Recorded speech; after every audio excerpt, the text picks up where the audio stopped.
عقیدہ ختم نبوت پر آپ سے دو چار باتیں کرنے لگا ہوں کہ جب اللہ کا قرآن حضور پاک کو خاتم النبیین کہتا ہے، حضور پاک کی زبان اقدس خود کو خاتم النبیین کی صفت سے متصف کرتی ہے، تو ہم لوگ اس میں کتنی اپنی جوانی اور کتنا اپنی محنت کا دخل رکھتے ہیں، یہ ہمیں سوچنے کی بات ہے۔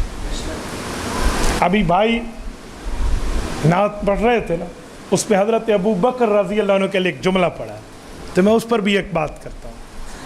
آپ کی مسجد جامع مسجد ہے نا، جمعہ کے خطبے میں جب خطیب ہاتھ میں عصا لے کر، ہاتھ میں عصا پکڑ کے نا ایک حدیث پاک پڑھتا ہے، وہ آپ نے سنی ہے، ارحم امتی بی امتی ابو بکر۔ اس کا ترجمہ کیا ہے؟ لفظی ترجمہ کرتے ہیں، میری امت میں سب سے زیادہ رحیم و کریم ابو بکر ہے۔ میں لفظ کھولنے لگا ہوں، توجہ بھائی، ترجمہ وہ کریں جس سے ایمان کھل جائے۔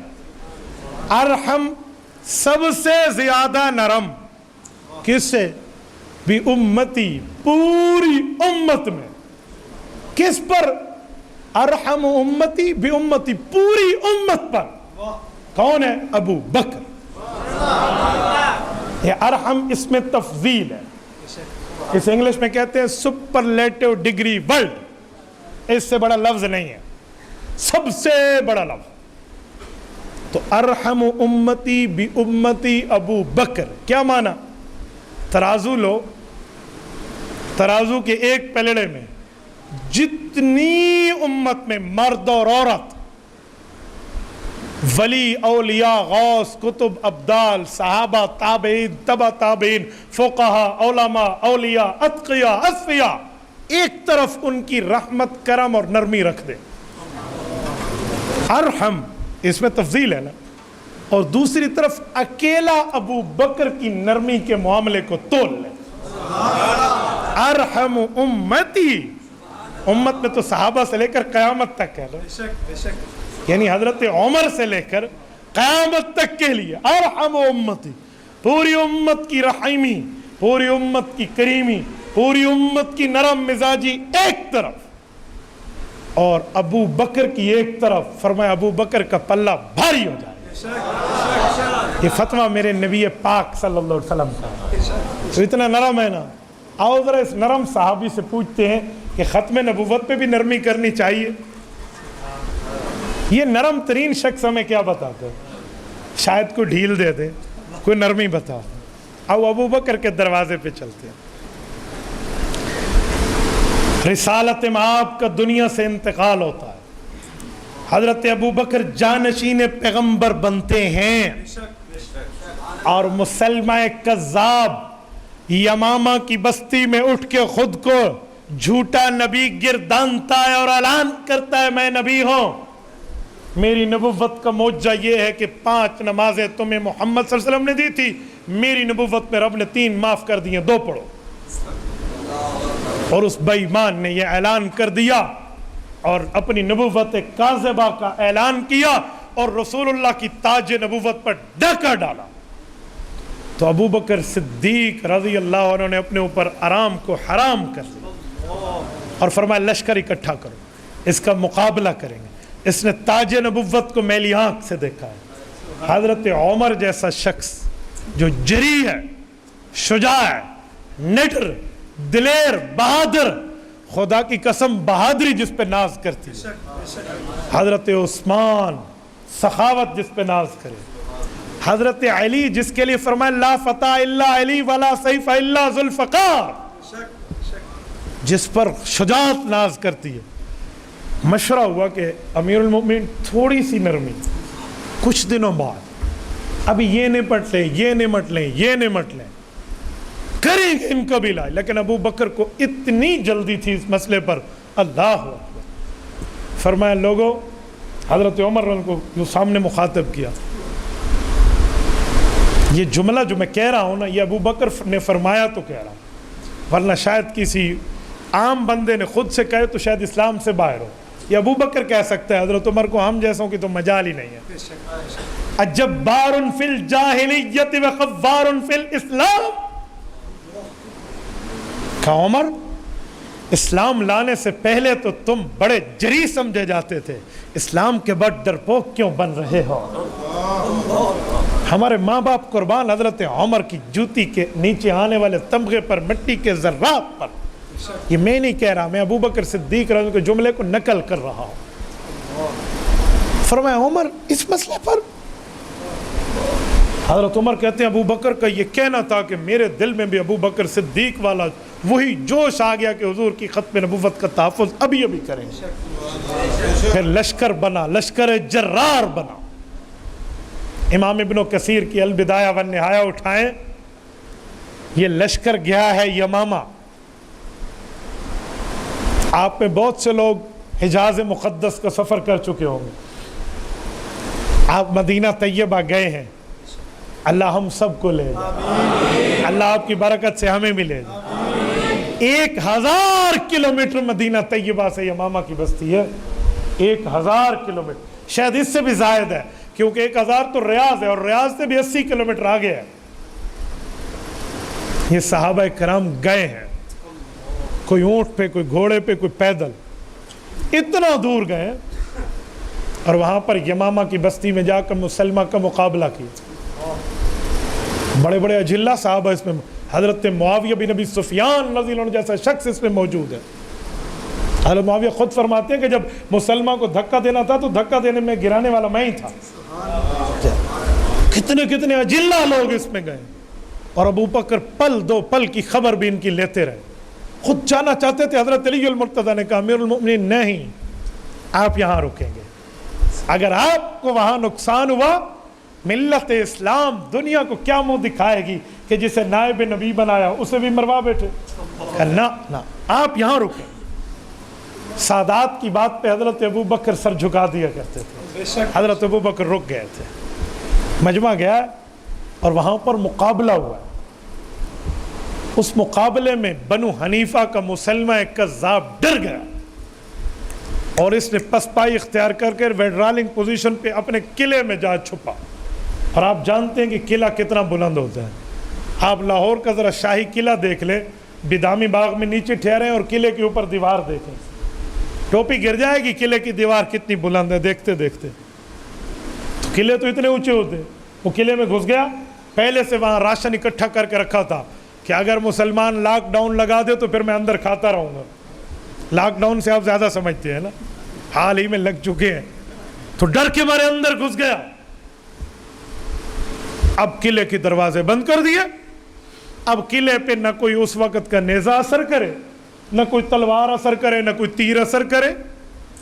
اب دو ہی راستے تھے، ایک بہت خطرناک، ویری ویری ڈینجرس وے، خطرناک راستہ تھا، جان جوکھی راستہ تھا، اور ایک بڑا ایزی راستہ تھا۔ ایزی راستہ یہ کہ باہر بیٹھ کے آرام سے گپ شپ لگائیں، تیاری کریں، بیٹھے رہیں، ہم بھی کھاتے پیتے رہیں، وہ بھی، جب خوراک اندر ختم ہوگی خود بخود ہی نکلیں گے۔ جان جوکھی ایک اور راستہ تھا کہ کسی نہ کسی طریقے سے کسی مسلمان کو اندر ڈال دیں دروازے کے قریب اور وہ جا کر گیٹ کھول دے۔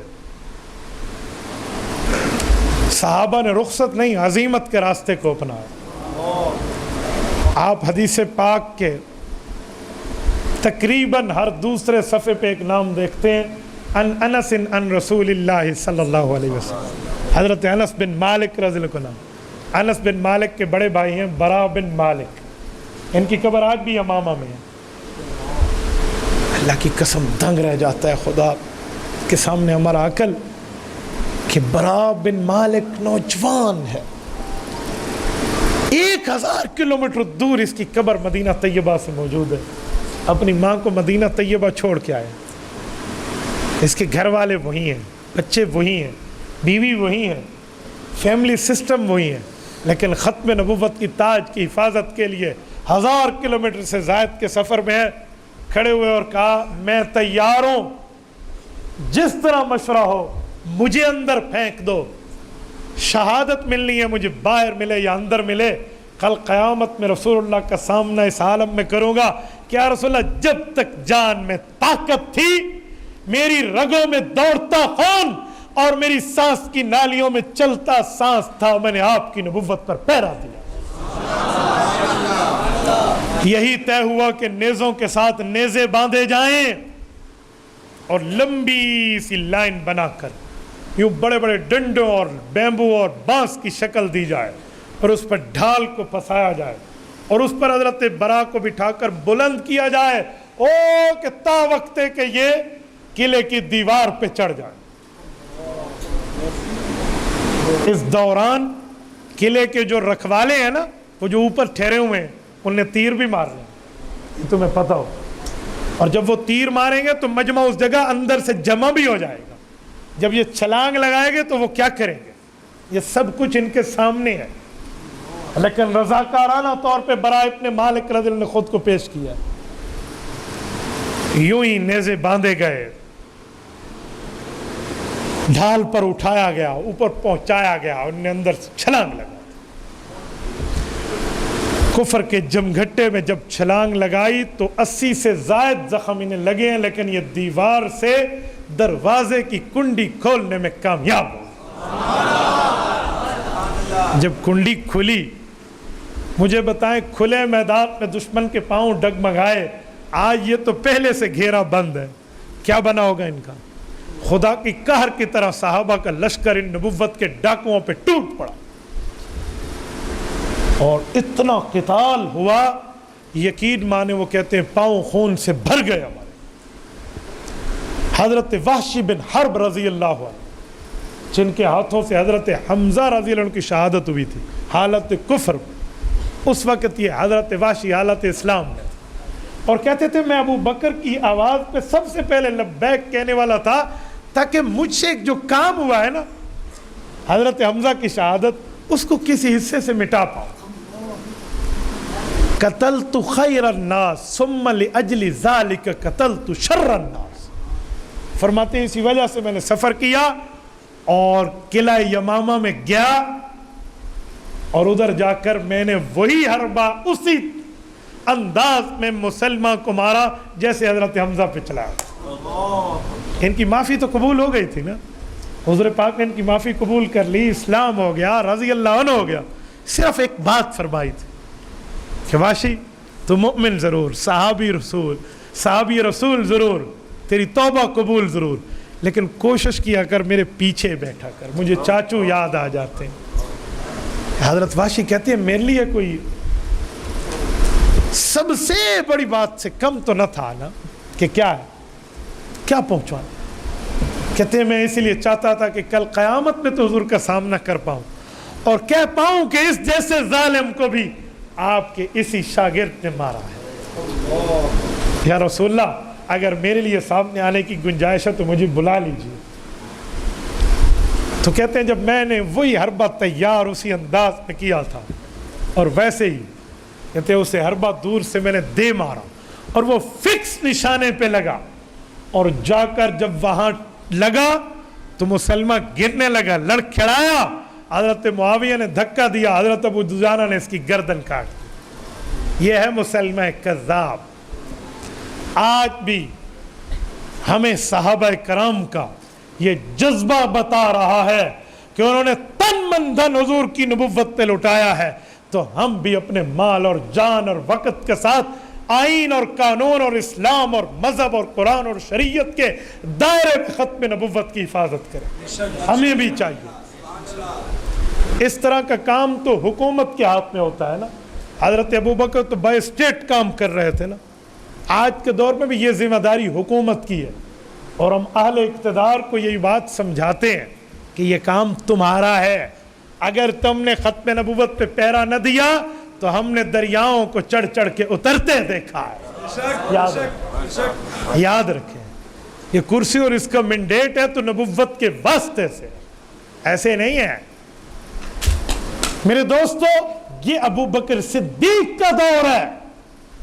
جس میں بات کر رہا تھا کہ ساری امت کی نرمی ایک طرف، ابو بکر کی نرمی ایک طرف، یہ ابھی تو نرم ہے کہ اس نے یہ حشر کرا دیا ہے دشمنان ختم نبوت کا، یہ گرم ہوتا تو ان کا حشر کیا ہوتا۔